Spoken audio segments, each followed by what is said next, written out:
Troy Public Radio is looking for help from the public this week as the station holds its semi-annual fund drive. And really what we are on the air for somewhere in the neighborhood of 12 to 13 hours a day, reminding people that we're listener supported. The bulk of our money comes from listeners who are tuning into the station and deciding whatever amount they can give. We don't have a required amount. That's the beauty of the system. Whatever they can give works for us. And we get there. We get to our goals, and we are able each drive to keep going and adding more and more as we go.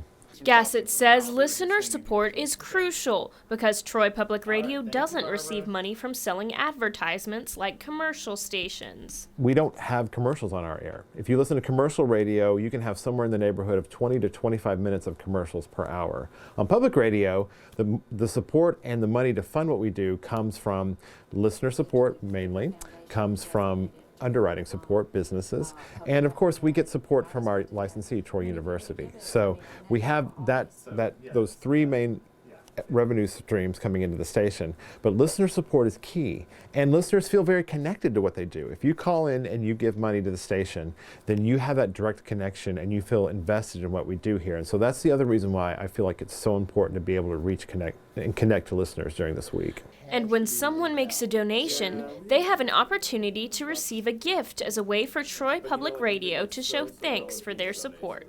First and foremost, to get out of supporting the station, supporting great programming. And if they're listening and if they're giving, then they're invested in it already. There's something there that's reaching them.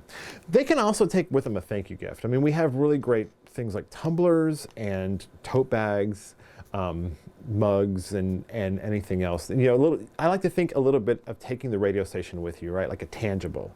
But what it boils down to is that's just a little bit of the cherry on the sundae, because what you're doing is you're making sure that this radio station stays strong and healthy and ready to evolve into something great every time. To make a donation, listeners can call 1-800-800-6616 or visit troypublicradio.org. Emma Ellis, Troy, TrojanVision News.